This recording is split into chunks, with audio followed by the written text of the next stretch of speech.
I haven't Way started to go, talking. Dora. That's impressive. There was another class going on, and I just walked to the wrong one. But I left the phone behind, so. All right. So I call this this talk "Structured Chaos: An Introduction to Universal Workflow" or Workflow. And the context of the lecture is, as some of you may know, I've been working for the last year or so on a book called Workflow, which is about the universal workflow. So to explain what this idea is of the universal workflow, I want to do that being a storyteller and a story artist. I want to do it with a story, just to tell the story of how the idea came about, and I think it explains a lot about what it is and what it's good for. So 2004, I was working on Asterix and the Vikings, first 2D film feature I've worked on, and the demands on quality were pretty high. It was the highest that it gets, and I wasn't really prepared for that, to be honest, and I was struggling hard, drawing and throwing out drawings, and then just being really frustrated. And the thing that frustrated me the most was that I felt like I knew what it needed to look like. I had the picture in my mind somehow, but I couldn't make it be that, and there's this thing, I don't know if you know this, that sometimes the more you work on something, after a point, the lousier it gets. So if you need the quality to be all the way over there, but the more time after a point you put in, you start ruining it, how do you get to the quality? So that's really frustrating. Struggling with that. On my spare time, not connected to this at all, I was reading this book about how to write for animation. This is not about animation. This is about script writing. And the important thing about the interesting thing about this book was that it wasn't talking so much about this, the structure of script and a lot, the kind of stuff a lot of other books about script are talking about. It was talking about process. The advice it was given was of the sort of, do this first, do this second, don't do this, and it wasn't talking about structure at all. And the funny thing, while I was reading it, and my brain, I'm struggling at that time, right? And so my brain is looking for answers everywhere. So all of a sudden I started noticing, wait a minute, this advice that I'm getting from the book about writing sounds very similar to advice I'm getting from my supervisors and more senior animators about animating. And if I actually take this advice and change the lingo a little bit and change the words that are writing specific to words that are animation specific, I get good advice about animation. So I started implementing those ideas, and amazingly to me, then it changes how I worked. It changed the whole anxiety thing, and my animation became better, and the anxiety went away in a to a pretty large extent. And so that experience left a big impression on me. Because think about it, and a book about writing made me a better animator. So what does that mean? And I became a little bit obsessed with this thought, because if it works for animation, maybe it works for sculpting, maybe it works for storyboarding, maybe it works for anything, So what if the process can be learned as a standalone skill, as something you learn once and then you take it with you and use it for everything? That really appealed to me, being the kind of person who likes doing different things and moving between professions a little bit and so on and so forth. So I became, like I said, a little bit obsessed with it, and I started looking into it, learning about new things, looked into all sorts of interesting, crazy things like set design and choreography and stuff like that. All those, just to see if these ideas can work on other things as well. And at the end of that, I did come up with some tools and with a process that that worked for many things that I tried. And so today, I want to talk about this process, and I want to talk about it in a very, it's gonna be very broad strokes. Okay, I'm gonna just talk about like just the outline of it. But I think you can still get something out of it. And here's what to expect. Basically, you guys know all this.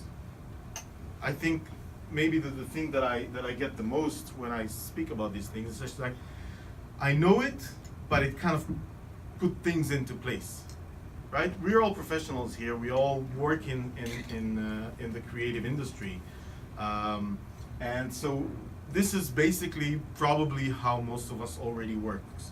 But there is value in having this kind of structure, you know, to having a reason for it. Like, why does it work that way? Mm-hmm.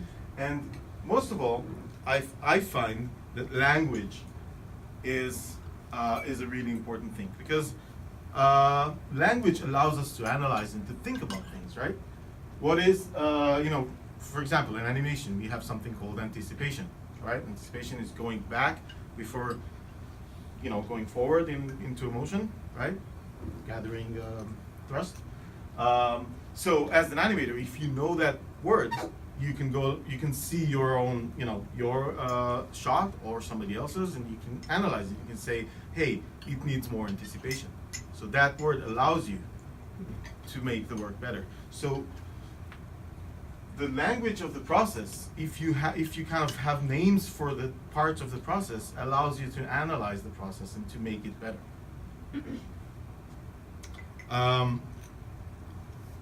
And that again, it really can change. It has the power to change, you know, confusion and anxiety and fear that most of us at time feel while we're working, to something which is more confident and clear and with flow.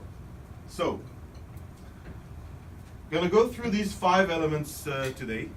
5 elements to the process: capture, concept, vision, production, and plan. We're gonna start with the middle 3. The middle 3 is the actual, you know, process of making a creative project. Concept being, of course, you know, coming up with the idea. What am I doing? Vision is developing the vision for it. I'm going to talk about this. And then production is the actual making of the thing, right?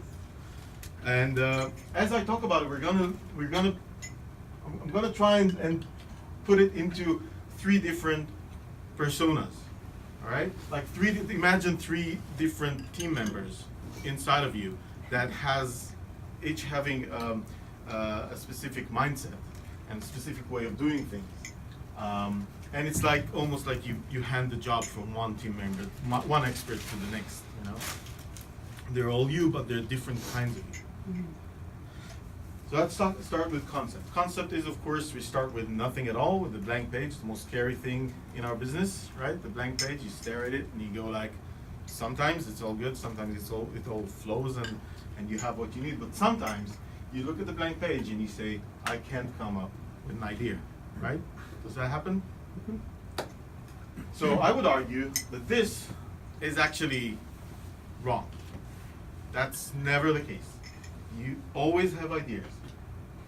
Maybe you can come up with a good idea, but ideas, bad ideas, silly ideas, stupid ideas, ideas that, parts of ideas are ideas that don't fit into anything, you can always come up with.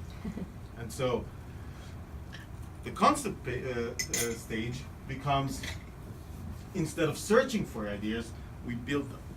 So what we do, and so just like Lego, what we're gonna do is basically come up with a lot of stupid, bad, partial, not working so well ideas, treat them as pieces, as raw material, and then use them to build an idea, to build a concept that works, right? So step 1, create your Lego bricks, all that material that in and of itself is not necessarily good. Step 2, you play around with it, you put it together in different ways, you construct it, then you tear it down, you construct something else.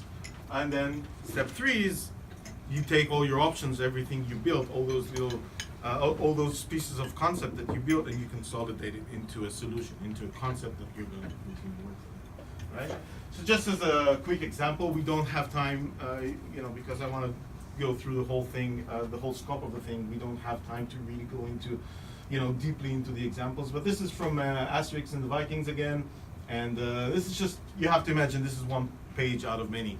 Maybe I think 5 or 6 pages like that of poses and poses and poses and poses. These are my Lego bricks, right? Then I go through all of them and I go like, let's go with this, let's not go with that, and then I consolidate it into a string of thumbnails that is going to be my, this is my concept. This is what I'm going to do. This is going to be my scene.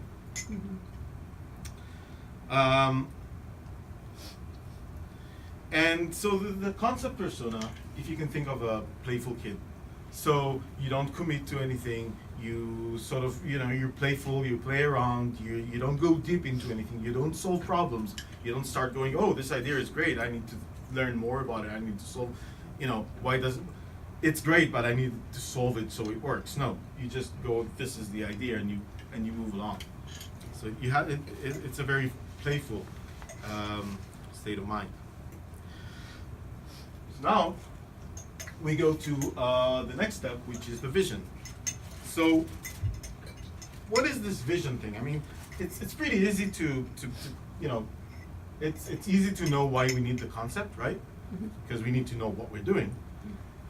And production is also easy. We need to make the thing. But what is this vision thing in the middle that is missing? So, to explain this, I'm going to turn to one of the most famous artists that ever lived. He was called the Divine in his lifetime, right? His name is Michelangelo Buonarroti.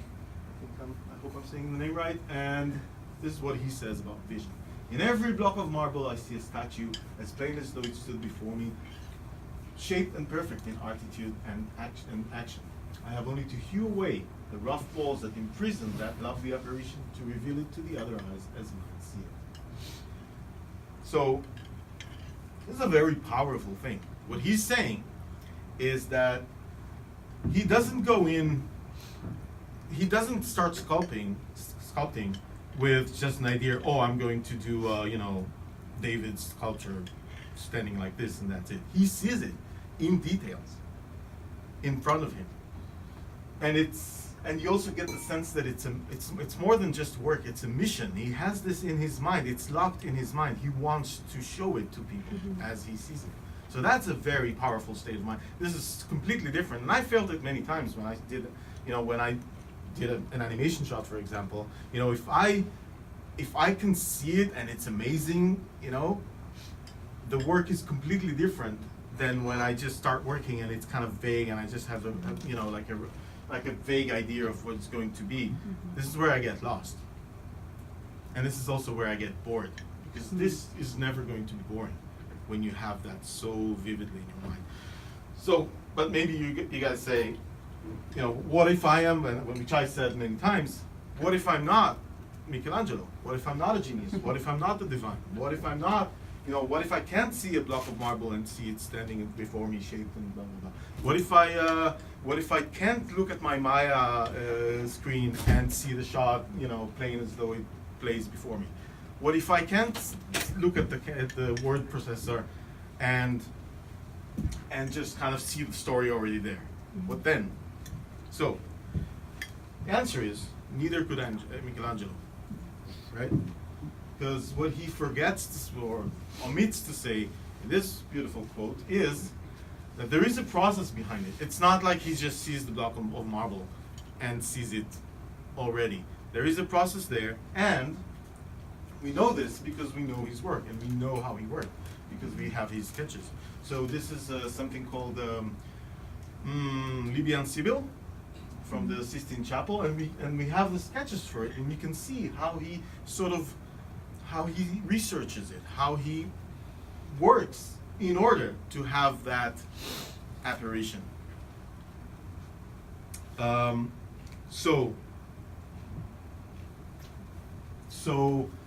practically, what does that mean? So you have the vision, so you have this, sorry, the concept, and the thing is to build this mental image, mental experience of the way it's going to be in the end, right? And so how do we do that? Two ways: through ours, research, and rehearse. Research, what is that? Just gathering information, as much information as we can about the thing that we're going to do. Say you're writing something about that has, about a forest. You will want to go and gather information, as much information as possible about what that forest is like, right? And then you want to rehearse it. You want to try a few things. You want to experiment. You want to problem solve before you ever start making it. That's right. I'm saying spend time, which is throwaway time. Just time that you know that you're off stage and you're never going to show it to anybody. This is a hard thing to do. There's a lot of discipline in this process thing that needs to happen, because it's very hard when you have a deadline looming, and it's all stressed anyway, and your boss is saying, come on, I need results. It's very hard to take a day, out of a week's work, or 2 days actually, even, and just waste it. But I'm telling you, it's not time wasted, it's time invested, because you make the time back later on. And I've had many examples of that, and I know for a fact that it works that way. And then so with that mental image that comes after you spend that time and you rehearsed and you collected information and so on and so forth, with that you have that bridge between the concept and the production. So just a quick example. Again, I don't have the scope for to show you this in more depth, but this is from an application that I created for Android. Basically, the idea is, instead of having icons, you have this desk, this room, 80s room, and you launch things from the room. So this is the research. This is the gathering of, okay, so what kind of stuff you could have in a room in the 80s, and coming up with all this. Again, this is one of several pages. And then, because this is not my regular drawing style or anything like that, I don't have a regular drawing style for making apps. I had to rehearse a little bit, so I did some little things like that, just to sort of get used to the style, and also to make a decision about it. So now, with this and that and another image that I don't have it, which is the concept, that I don't have here, which is the concept, with those, what you have is me looking at basically the blank page and seeing in my mind's eye, more or less. Not saying I'm seeing every little pixel, but I have it very clear. And then from this moment, it becomes like a Michelangelo thing, I want to show it because it's going to be amazing. So the vision persona, what is that? I want to imagine this eager teenager. So it's like when you're a teenager and you find out something and you want to know more about it and you want to solve all the problems and you want to geek about it. That's the kind of attitude. It's different than the playful thing. You solve problems, you get deep into the thing, and you want to know more about it. So before we continue to the actual production stage, there's one more thing we need to do. There's one more thing that I need to do, which is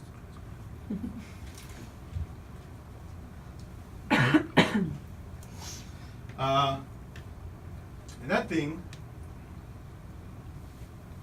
has many names.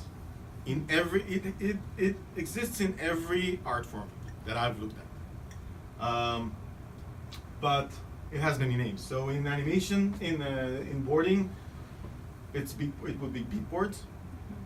In sculpting, it would be called maquette, wireframe, or mock-up in web design or AI design or web design. Thumbnail sketch, synopsis in writing, just a sketch in book illustration, I guess. But all of this, what it does is, so I didn't want to choose any of these names because each of these names just connect you to a specific art form, and I wanted to attach it, right? So I had to come up with a word, and the word that I came up with was PREMAKE. So before you make something, you pre-make it. In a way, everything, every creative project, which is kind of serious, you know, not like one day, but a few weeks or, you know, a few days or a few months, is done twice. Once is the pre-make, which is a quick, crude, cheap representation of the vision that you have in your mind. And then you make it. You pre-make it, then you make it. So why? Why is that so important? First of all, because the vision when it's in your mind, it's gonna shift, it's gonna move.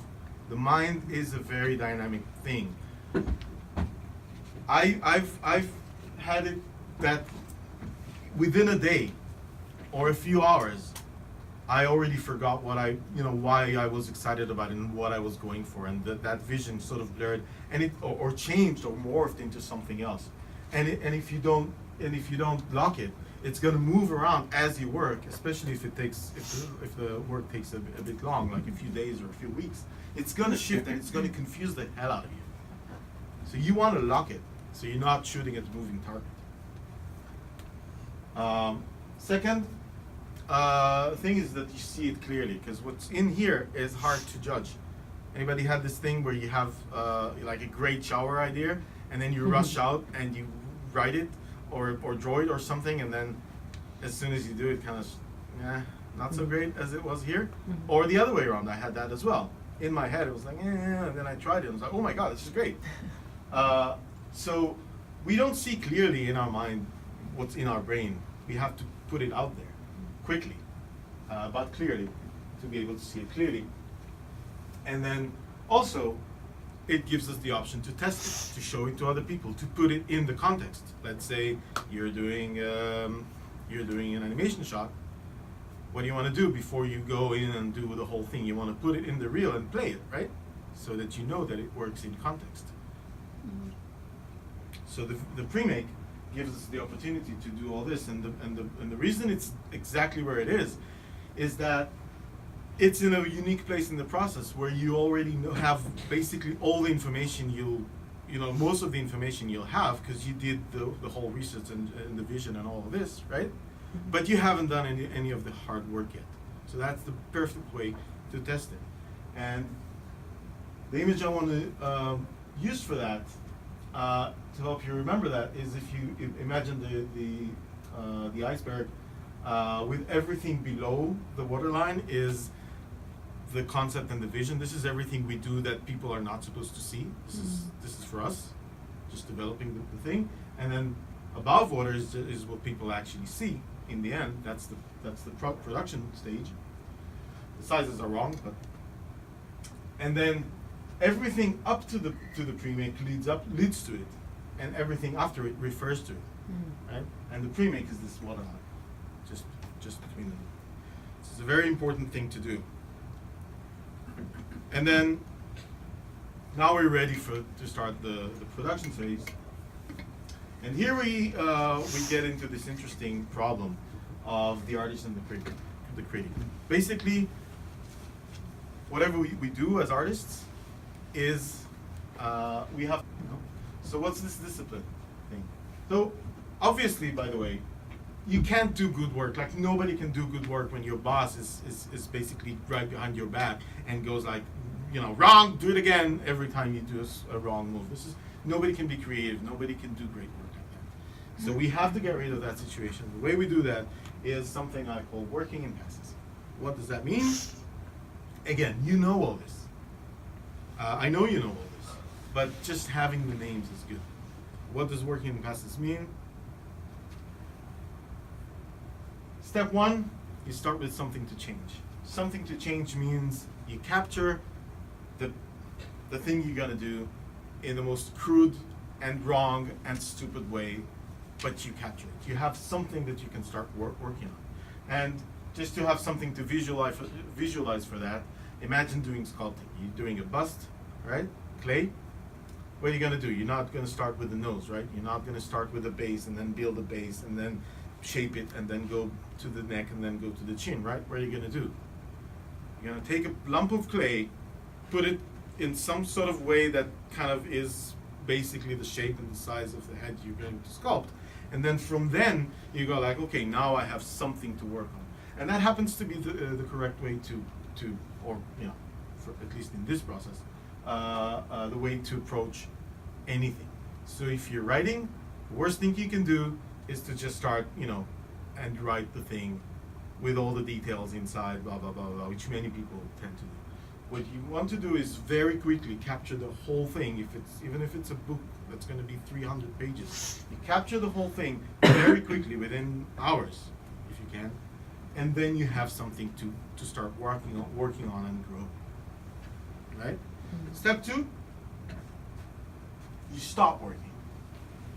You stop working, and you critique. That means you ask yourself, how do I make this just a little bit closer to my vision? Just a little bit closer to my vision. And then you give yourself some notes, you write them down, you don't put it in your heads because that's going to change and be weird. You write it down, or you mark it on the work itself, and then you follow the notes. Discipline. This is where discipline is very important. This is easy to say, but very, very hard to do, because you get lured into, oh, but this is wrong, I want to fix this. Just do the notes, then go back, stop working, and, you know, call the critic back. So that separation really solves a lot of problems, a lot of confusion, and a lot of anxiety, because you say to that boss that's behind your shoulder, go to your room, let me do the work until I get to this, you know, to the end of this pass. Maybe it's a couple of hours, maybe it's 10 minutes. Let me do this, and then I'll stop working and I'll call you back. And you have to live up to that. You have to call him back, otherwise he won't trust you, right? So that's the process, and then you repeat that until you get to the vision. So this is what it looks like, right? The A represents the vision, and then you start with something crude and horrible and bad, but it's something to change, so it's not bad. And then you go like, okay, what's wrong? What's wrong with it? How can I improve it just a little bit? And you go like, okay, I straighten up the lines here, and I add the dot. That's one pass. Then the next one, you do something else, and then pretty quickly you get to the vision. And so what that does is it moves the whole discussion in your head from let's fix it to let's improve it. And that's a more constructive and positive way of thinking about it, and it's not as painful. So you might say, but this is really, really slow. If I have to do all these iterations, and every time I improve it just a little bit, it's going to be very slow. Well, not really, because you have to imagine that with every pass, you kind of cut the amount of wrongness that you have in your work in, let's say, half. It's a bit simplistic, but let's say that, okay? And then it creates this kind of exponential, like a exponential sort of graph, right? It's not linear. The first few passes are going to be really quick.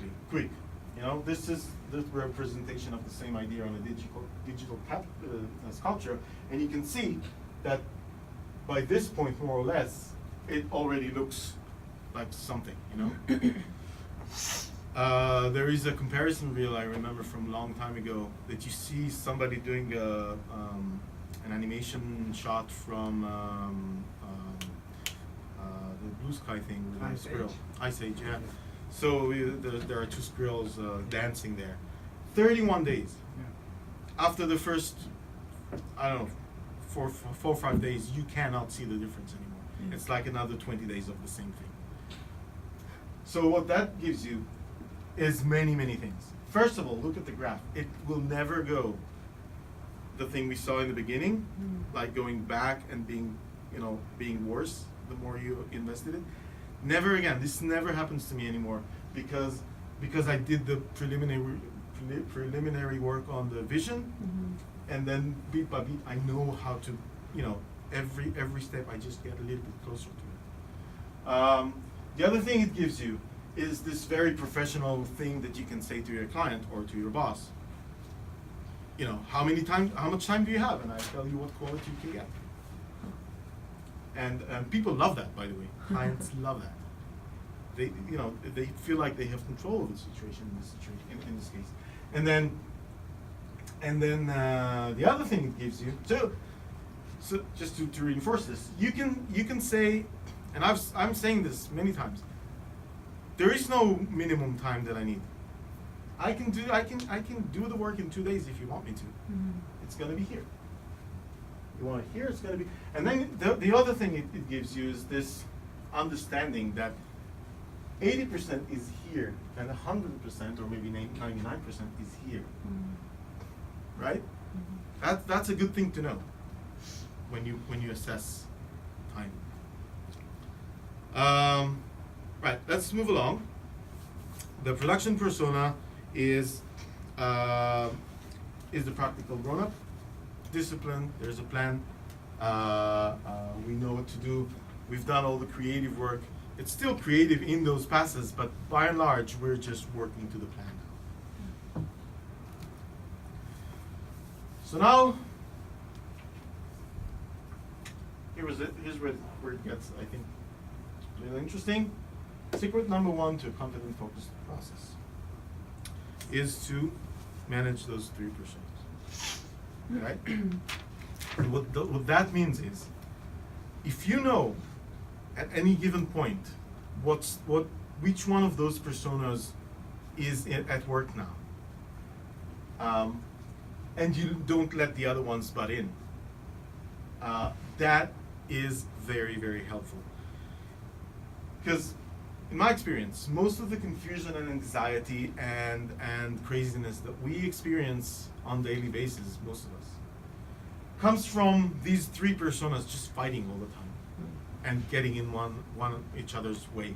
So you have, but if once you know that I am giving the concept guy a day to come up with something, and then if this guy comes in, this is the teenager vision guy, if he goes like, oh, this is really interesting, I want to solve some problems, I want to go delve deep into it.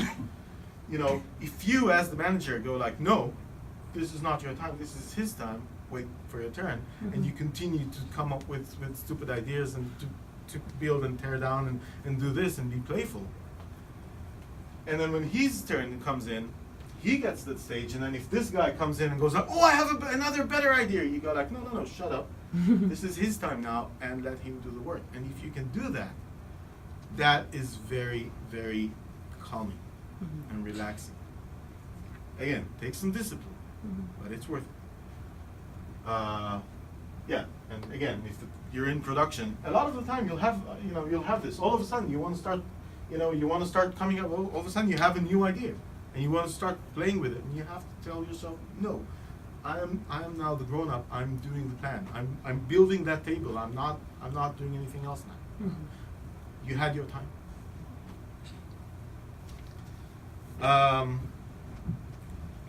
So, secret number 2 to confident, focused process is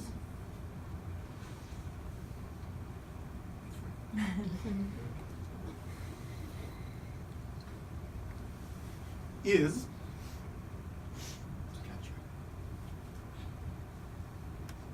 Right. So capture is the first element over there, and what does that mean?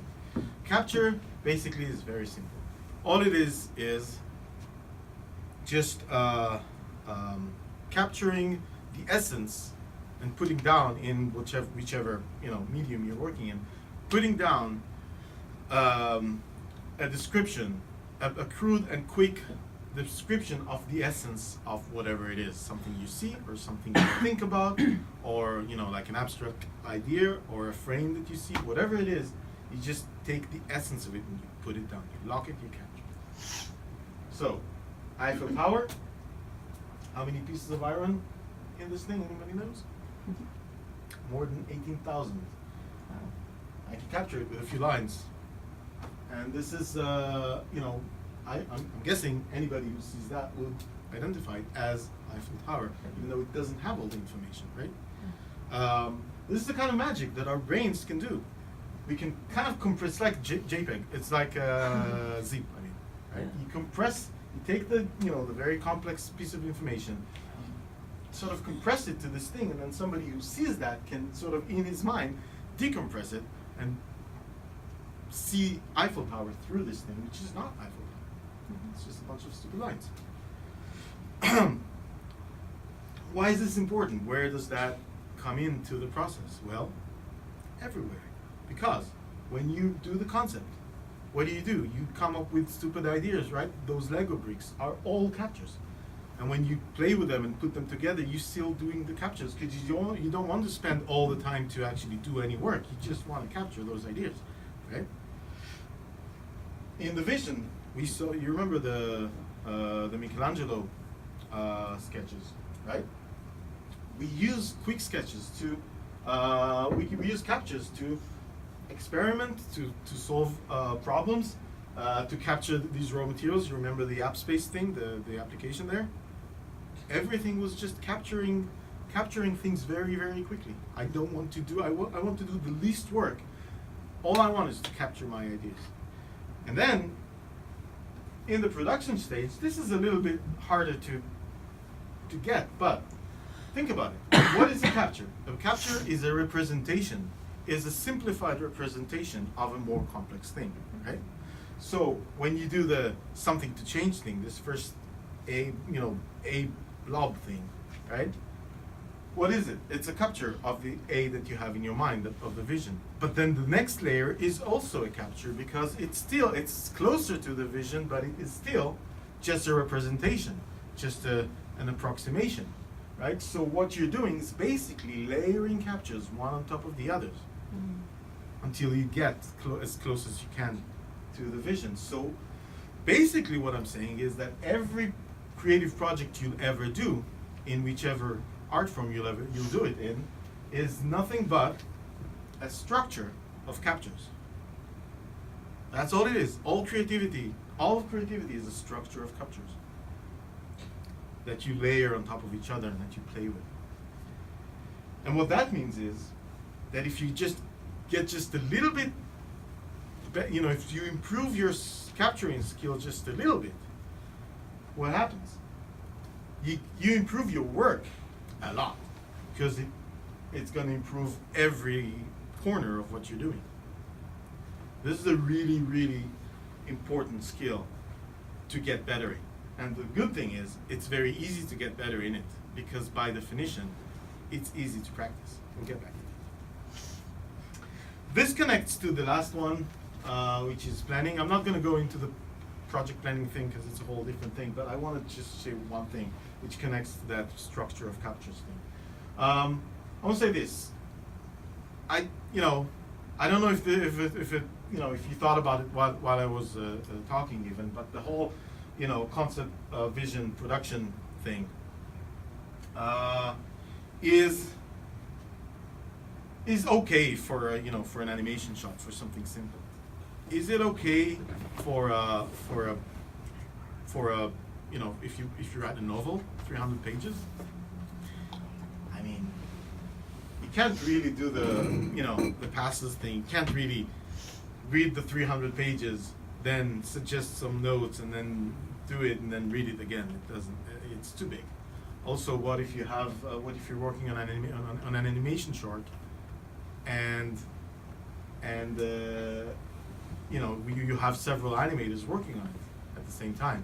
Once again, how do you do all this when in that situation? When it gets a little bit more complex and involving more elements, it starts being weird. Like, how do I use it? So, but since we know that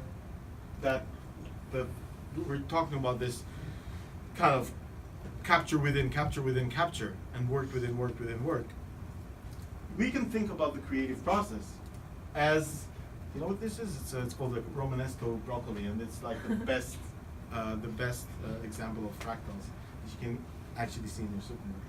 So, and what it is basically is, what I'm trying to say with this is, it doesn't matter how complex the thing you're doing is, you can always break it to some sub-projects, and then solve them through that concept, vision, production workflow. And if you can't, if it's still too complex, no problem, you break it down again, right? So basically, just as an example, you have an animation project. What would that be made of? Script, design, animatics, animation. Script is a little project, right? Maybe not so little, sometimes it takes a year. Animatic is a project in and of itself, which is, by the way, the animatic is the pre-make for the film, right? It's what we were talking about before. You make it in a cheap, crude way before you actually make it. Then you have animation, inside animation. So each one of these is going to be sold with the same techniques. But just to look into one of these, animation is made of all these shots. And each shot is a little project that takes maybe, I don't know, a week, let's say. And that shot, you go in and you come up with a concept, like we saw with the asterisks. You come up with a vision, sketching and trying and, you know, filming yourself doing the thing and whatever. and then you make it, right? So each shot, and sometimes you have to break it even more, to even smaller subprojects. But in the end, basically, because this set of tools is universal and because it's scalable like that, it pretty much gives you the master keys to the creative process, no matter what size. And this is something I have proven. I was lucky enough to be in the position to use these tools on big productions. We did on a feature production, low budget feature production, on a Roadrunner series that I directed, and in both cases we were able to give more bang for the buck, you know, because it streamlined a lot of things, and people still talk to me today. I'm doing a little bit of this now, but people still talk to me today about how smooth it went, you know, when they then went to other places and it didn't go as smoothly. So, almost done. I just want to tie it down a little bit. Here's what I wanted to, like, if I dumped a lot of stuff on you today, but if there's something I want you to, you know, to go out from this, to exit this room with today, it's this. Imagine your skills, your set of skills, and your, you know, knowledge, and your passion, and all of this, everything you have that gives you your capabilities, as a bucket of water. The more water you have in your bucket, the better the work is going to be, right? This is kind of almost true. It's true if you're doing something which is local and, you know, takes a few hours. Yes, in that case, if you're doing a doodle, the amount of water in this bucket of skill and talent and passion and all of this is really going to determine the quality of that doodle. But once it becomes bigger and has more components and maybe takes 2 weeks or 2 years to complete, then there's another component to it, and that is the pipeline. And if the pipeline looks like this, then I don't care how much water you have in your bucket of talent and skill and passion and all of that, you could still basically end up with very little on the other side. And that's what happened to me in Asterix. It's not that I didn't know these things. I was just having a very unhelpful process. So,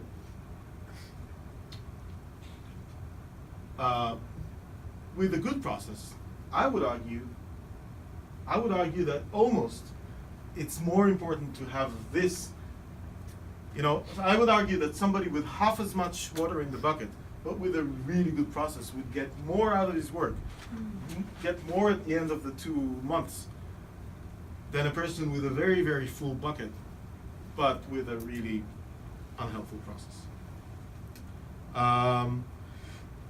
And what is that process? Basically, the structured chaos thing.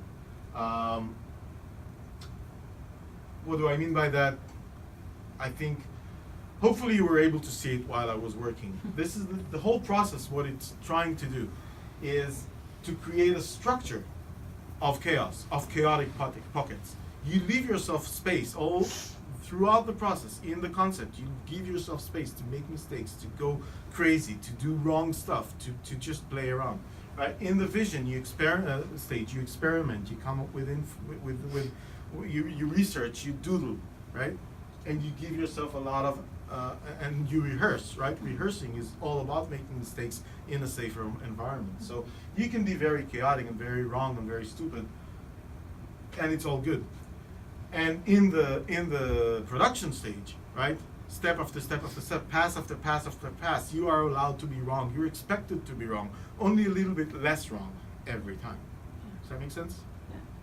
So what we're trying to do is this process that preserves the chaos because we need it, but puts some structure into it. And then the other thing is because we're expecting and using mistakes as a tool, it gets rid of the fear of failure. Because failure is what we need. Chris was mentioning this the other week as well. We need the failure in order to succeed. We just need to have the process that allows us to mine the failure to get the gold out of it.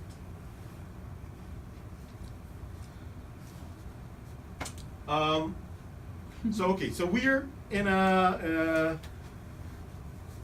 special time of the year. The year is drawing to an end, and we have a new one. So I have a couple of ideas for New Year's resolution. If you want to take it, you can. First one is to exercise capture every day. And like I said, the great thing about practicing capture is just that it's by definition quick and easy, right? It has to be quick. This is what it's all about. So where can you do it? Anywhere. While you're having coffee, while you're on the train, you can sketch people around you. You can sketch. You can look at the TV in the evening, and you just sketch frames, right?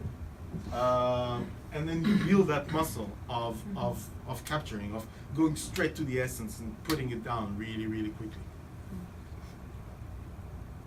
And the other idea is just to keep a process going. So a little thing from my past in that when I started in animation, it was a little bit before the internet really took off. Dates me a little bit, but I was in Israel and I had really nothing to learn from. All I had was The Illusion of Life that I found in a bookstore at some point. That's all I had. So what I did was every day I went home after after ending my work day in the studio, and just wrote, this is what I learned today, this is what worked, this is why it worked, I think, this is why it didn't work, I think, blah, blah, blah. And I had that, just a few lines, usually, and it really made a difference for me. I would say my whole career would not have happened that way if it wasn't for that first 2 years or so that I did this. So I think, and then I did it again with the process. On Asterix, I was really looking, I told you, I was really looking at the process thing, and this is what I did. I wrote every day or every couple of days. This is what worked to me. This is why it worked. I solved the problem through process. How did I do it? This, I got stuck and I realized that it's because of process. What made me stuck? And that really makes a difference. And it really helps, I think, in turning this into that. And other than that, that's it. Thank you so much for listening to this. And, I hope you enjoyed it.